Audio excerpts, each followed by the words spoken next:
Assalamualaikum warahmatullahi wabarakatuh. Perkenalkan, nama saya Muhammad Rizaldi dengan NPM 19630021 dari kelas 6C reguler pagi Banjarmasin. Di sini saya akan mempresentasikan materi keempat yang telah saya ringkas dari mata kuliah Manajemen Perangkat Lunak tentang manajemen lingkup atau skop proyek. Manajemen skop proyek. Manajemen skop proyek meliputi proses mendefinisikan dan mengendalikan pekerjaan-pekerjaan apa saja yang termasuk dalam proyek dan pekerjaan-pekerjaan apa saja yang tidak termasuk dalam proyek. Skop meliputi semua pekerjaan yang terkait pada proses untuk menyelesaikan tujuan proyek atau untuk menghasilkan produk proyek. Secara ringkas, identifikasi proyek-proyek IT yang potensial dapat dilakukan secara sistematis melalui 4 langkah, yaitu 1. Perencanaan strategis teknologi informasi, 2. Analisis area bisnis, 3. Perencanaan proyek, 4. Alokasi sumber daya. 1. Perencanaan strategis teknologi informasi. Menyusun rencana strategis proyek teknologi informasi disesuaikan dengan visi, misi, dan rencana strategis dan organisasi. Termasuk dalam kegiatan ini adalah menentukan area bisnis utama organisasi. Kedua, analisis area bisnis. Melakukan analisis area bisnis untuk menentukan area bisnis mana yang memerlukan dukungan teknologi informasi, atau area bisnis mana yang dapat ditinggalkan nilai keuntungan atau kompetitifnya menggunakan teknologi informasi. Ketiga, perencanaan proyek. Menyusun proyek potensial, mendefinisikan skop proyek, manfaat dan batasan-batasan proyek berdasarkan analisis area bisnis. Keempat, alokasi sumber daya.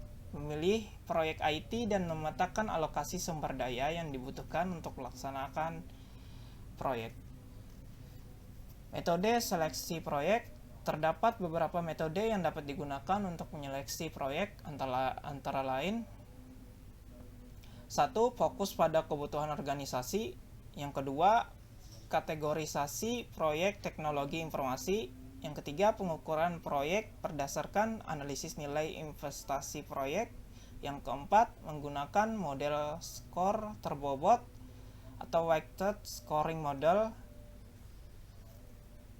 Fokus pada kebutuhan organisasi.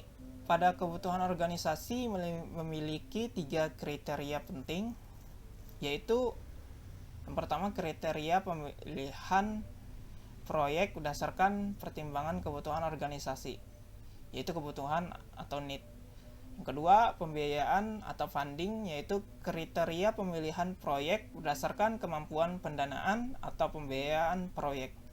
Yang ketiga, dukungan atau will, yaitu kriteria pemilihan proyek berdasarkan besarnya dukungan organisasi akan keberhasilan proyek. Kategori proyek teknologi informasi. Metode lain yang dapat digunakan untuk seleksi proyek adalah metode kategori proyek berdasarkan penggerak atau pemicu proyek, apakah problem solving, opportunities, atau directive. Problem solving, proyek teknologi informasi yang dilaksanakan dalam rangka untuk mengatasi masalah yang sedang terjadi dalam organisasi atau dalam rangka mengantisipasi kemungkinan terjadinya masalah. Opportunity, proyek teknologi informasi yang dilaksanakan oleh karena adanya kesempatan untuk meningkatkan atau memperbaiki kinerja organisasi. Directive, proyek teknologi informasi yang dilaksanakan atas dasar permintaan manajemen, pemerintah, atau pengaruh eksternal lainnya. Analisis nilai investasi proyek merupakan metode pemilihan proyek berdasarkan analisis investasi proyek berdasarkan pendekatan yang dapat digunakan antara lain 1. Analisis NPV atau Net Present Value. Yang kedua, ROI, Return on Investment. Yang ketiga, analisis periode pengembalian atau payback analysis. Yang keempat, model skor terbobot. 1. Net Present Value atau NPV. Metode ini merupakan metode yang memperhitungkan pola cash flows keseluruhan dari suatu investasi dalam kaitannya dengan waktu berdasarkan diskon rate tertentu. Yang kedua, Return on Investment atau ROI merupakan metode untuk menganalisis tingkat pengembalian investasi. Yang ketiga, Payback Analysis. Analisis pengembalian atau payback analysis adalah metode untuk mengetahui periode waktu pengembalian atau payback period, artinya seberapa lama waktu yang dibutuhkan agar nilai investasi proyek akan memberikan keuntungan. Keempat, model skor terbobot atau weighted scoring model merupakan alat bantu atau tool pemilihan proyek secara sistematis berdasarkan kriteria-kriteria tertentu.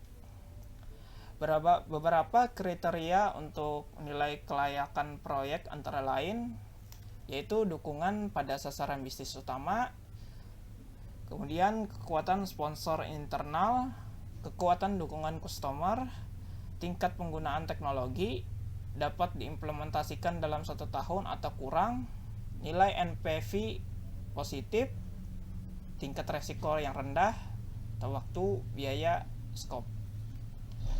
Bagan proyek. Bagan atau diagram proyek adalah output dari inisiasi proyek, merupakan dokumen yang secara formal menjelaskan keberadaan proyek serta arah sasaran hasil proyek.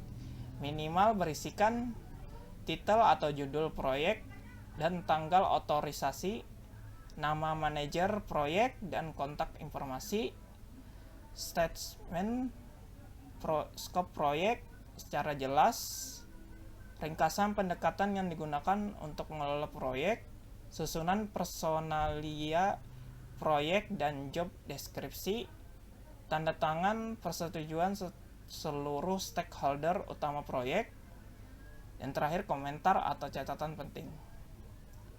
Manajemen scope pada tahapan planning. Yang pertama, scope definition, itu scope proyek. Berikutnya adalah mendefinisikan lebih lanjut pekerjaan-pekerjaan apa yang diperlukan pada proyek.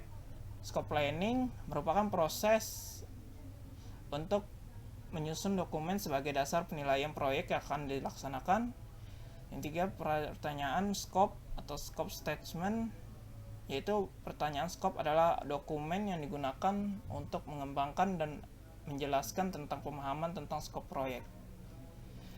WBS atau Work Breakdown Structure adalah alat bantu untuk menganalisis pekerjaan dalam proyek berbasis pada hasil atau berbasis proses atau fase. WBS merupakan dokumen mendasar pada manajemen proyek sebab dokumen ini pada nantinya akan digunakan sebagai dasar perencanaan, penjadwalan, estimasi biaya, dan sebagainya. Beberapa pendekatan pembuatan WBS yaitu menggunakan guidelines, pendekatan analogi, pendekatan top down, dan pendekatan bottom up. Terima kasih. Mungkin ini saja presentasi yang saya ringkas dari pertemuan keempat ini atau materi keempat. Salah hilapnya mohon maaf. Apabila ada salah kata. Wassalamualaikum warahmatullahi wabarakatuh.